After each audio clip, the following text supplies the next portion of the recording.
Legendary Pokemon are something that we've had ever since the very, very beginning of the Pokemon franchise, and they're something that are kind of always changing and evolving and adapting and just kind of challenging our initial beliefs on them. These are Pokemon that I think everybody has a very big interest in because they're usually the ones that all the lore and story are driven around.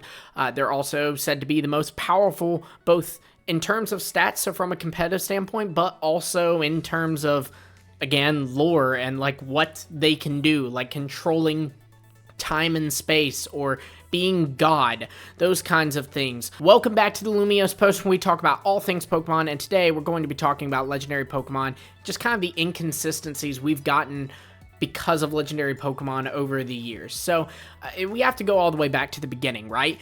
In Generation 1, at first, the first legendary Pokemon were just Mewtwo and the Kanto regional birds, Articuno, Zapdos, and Moltres.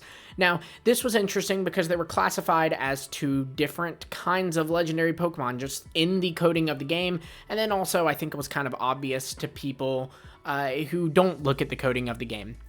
Articuno, Zapdos, and Moltres are sort of sub-legendary Pokemon that kind of became the term to coin these Pokemon, as well as others that would fall into this category down the road. And Mewtwo was this sort of big legendary, is kind of what it was. It was bigger than the sub-legends, so you wouldn't call it a legendary because that implies that Articuno, Zapdos, and Moltres are not legendary when they are, but it's bigger than those legendaries. So it's a big legendary.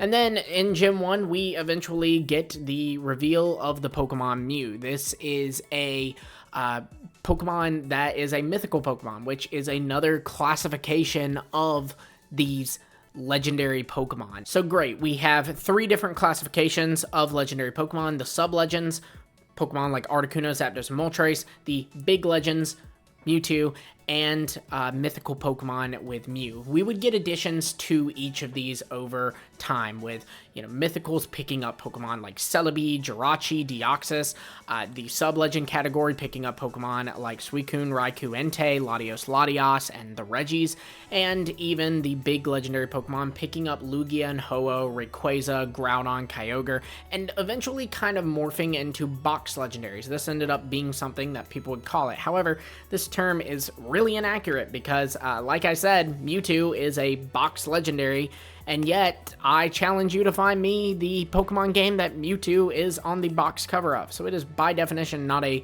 box legendary.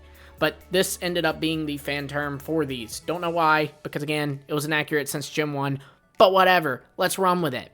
Gen 4, interestingly enough, we do get a Pokemon that is a mythical. Again, that's a class of legendary Pokemon that can breed, which is a little out of the ordinary for legendary Pokemon and mythicals, but that's a thing that happened. We also see Regigigas, a Pokemon that is a trio master to a legendary trio of a previous gen. The Regis, Regice, Regirock, and Registeel came in Gen 3, and now in Gen 4, they get this trio master in Regigigas. This is cool, but seems like a one and done. Seems like it was a special case because the Regis were just then. We'll find out it's not, but that's a bit of a spoiler alert for later now, isn't it? As time goes on, things are all good. We keep adding to these different classifications of Pokemon. Sure, we get some kind of new things, like the legendary Pokemon Kyurem being able to fuse with Zekrom or Reshiram, and even some legendary Pokemon getting access to Mega Evolution, such as Rayquaza and Mewtwo, and then also Diancie also getting access to a Mega Evolution, who is, again, a mythical, but that's within,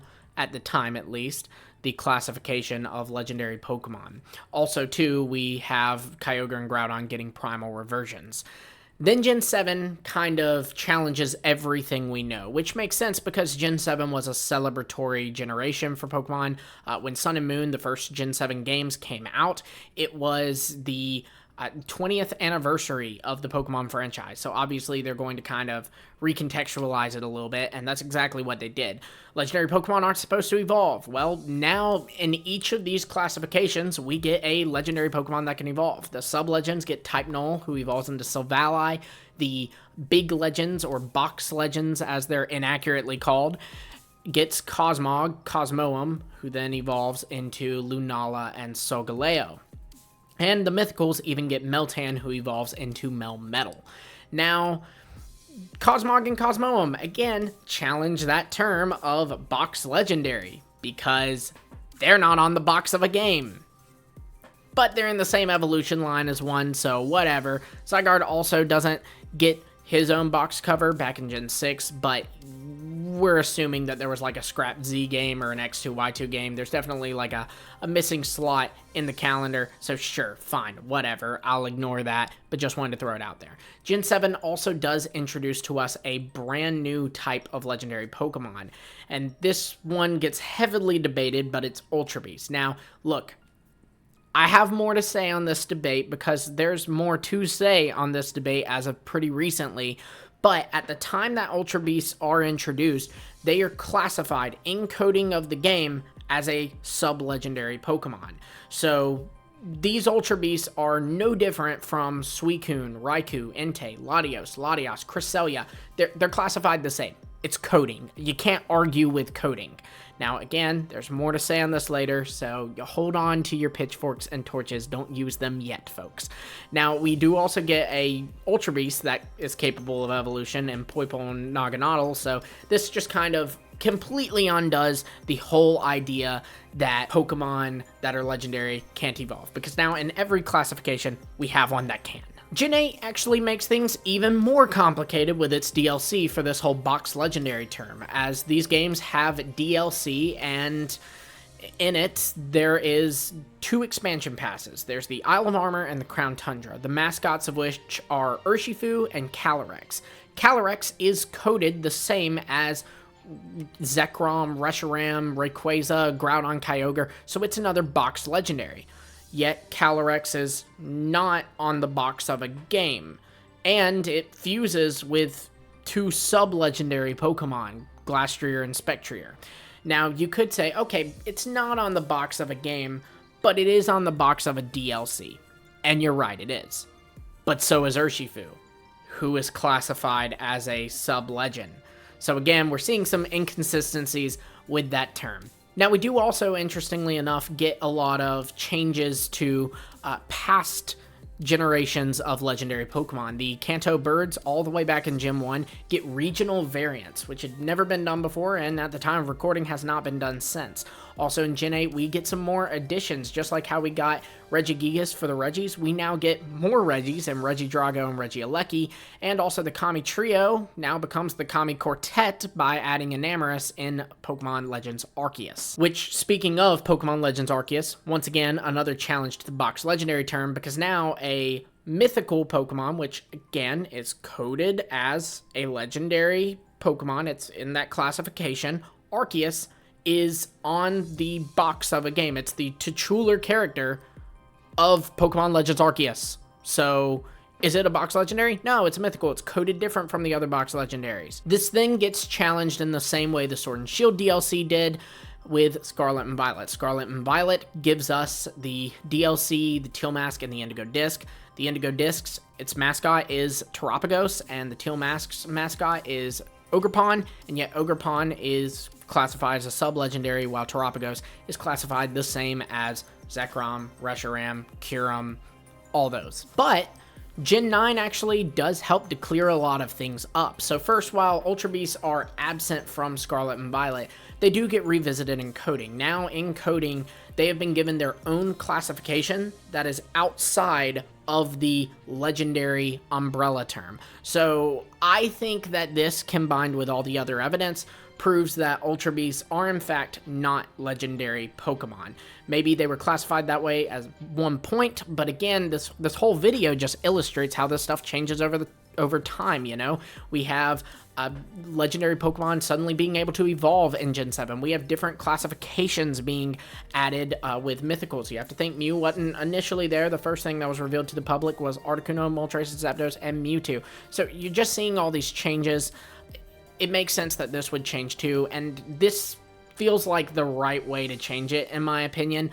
Where Ultra Beasts come from, they aren't uncommon and certainly aren't rare enough for legendary status. I mean, heck, for Poipole, this is a starter Pokemon in its home world, so That's hardly legendary. They also, strangely enough, do this with mythical Pokemon as well. Mythical Pokemon are given their own term, and I believe that term is also outside of the legendary umbrella term. So that's pretty interesting. Now all that exists under the legendary umbrella term is the box legendaries, which is a wrong name, and the sub legendaries. So your Pokemon like the Kanto Birds, Suicune, Raikou Entei, the Kami Quartet, and then also Pokemon like Rayquaza, Groudon, Kyogre, Dialga, Palkia, Giratina, etc., etc. We also get a new classification of Pokemon that at first glance may seem legendary, the Paradox Pokemon, as these are really powerful and are very mysterious in nature, similar to the Ultra Beasts, but like the Ultra Beasts, they are given their own term, and it is separate from legendary Pokemon. So they're their own classification. They're not legendary Pokemon, even though we do see Paradox versions of legendary Pokemon, such as Walking Wake, Raging Bolt, and Gouging Fire if you're playing Scarlet. And if you're playing Violet, you get Iron Crown, Iron Leaves, and Iron Boulder. These are, of course, paradoxes of the legendary beasts and the Swords of Justice, depending on which version you're playing. Now again, this makes sense. Paradox Pokemon are brought in from other timelines, and in these timelines it's believed that we don't know enough about these timelines to know for sure, but it seems like these Pokemon are a lot more common in the timelines they're from, with maybe some wiggle room for the Paradox beasts and the Paradox Swords of Justice.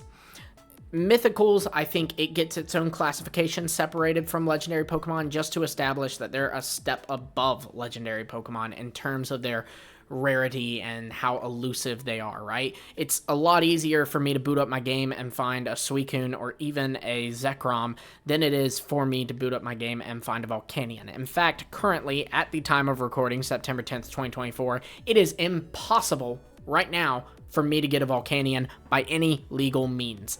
So, yeah. I mean, again, the big thing is that these mythical Pokemon are making legendary Pokemon look about as rare as a Zubat and Mount Moon. Now, we get to the big thing with the big legends, box legends, whatever you want to call them.